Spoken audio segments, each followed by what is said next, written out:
Trading versus investing. Which one actually makes more money? You've probably heard people say things like, bro, I made money trading crypto overnight, or just invest long term like Warren Buffett. But what's the real difference between trading and investing? A lot of beginners think they're the same thing because both involve buying assets and trying to make profit. But in reality, they're completely different games with different strategies, risks, and mindsets. Today, I'm going to explain how trading works, how investing works, why traders stare at charts all day, why investors care about businesses, and which one might fit you better. So before you put your money into stocks, crypto, or anything else, watch this first. Part 1. What is trading? Trading is all about short-term price movements.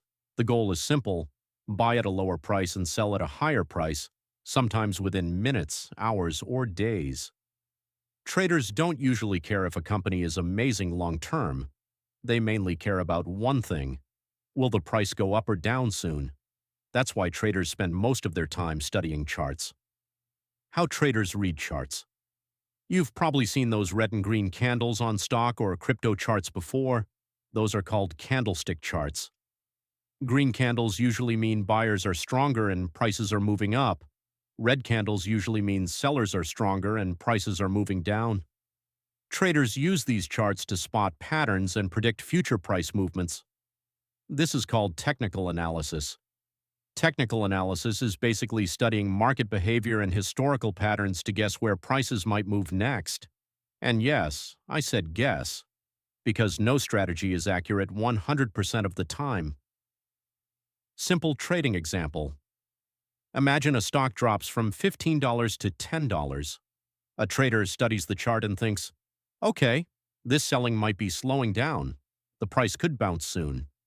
So they buy at $10. A few days later, the stock rises to $13. Now the trader notices signs that momentum is weakening, so they sell. Profit, $3 per share. Sounds easy, right? Well, here's the problem. Sometimes the market does the exact opposite of what you expect. The risk of trading. Let's say you buy at $10 expecting the stock to rise. Instead, it crashes to $8. Now you're losing money. This is why traders use something called a stop loss. A stop loss automatically limits how much money you're willing to lose on a trade. For example, buy at $10. Set stop loss at $8. If the stock hits $8, you sell before the losses become even worse. Without risk management, one bad trade can destroy weeks or months of profits. And honestly, that's why many beginners lose money trading. Because trading is not just about making money, it's about controlling losses and emotions. Different types of trading. There are several styles of trading. Day trading. Buying and selling within the same day. Swing trading. Holding trades for days or weeks to catch medium-sized price moves. Position trading, longer-term trading based on larger market trends. And traders don't only trade stocks, they also trade cryptocurrencies like Bitcoin and Ethereum, forex currencies, gold and oil, and even commodities. Part 2. What is investing? Investing is completely different. Instead of chasing short-term price movements, investors focus on long-term growth.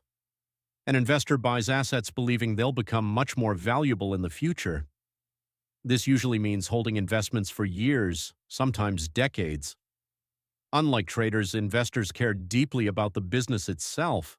They ask questions like, is this company growing? Does it make strong profits? Will demand for its products still exist in 10 years? This is called fundamental analysis. How investors think. Imagine you discover a company making products everyone suddenly loves. Sales keep growing. The company expands globally. Profits increase every year. An investor might buy shares and hold them long-term while the business continues growing. Over time, the stock price may rise, the company may pay dividends, and the investment compounds slowly. That's how long-term investors build wealth, not overnight, but steadily over time. Why investing feels slow. The difficult part about investing isn't complexity, it's patience. Most people want fast results. But many successful investors became wealthy by holding great companies for a very long time. For example, Warren Buffett became one of the richest investors in history through decades of compounding. That's why investing often looks boring compared to trading, but boring can sometimes make more money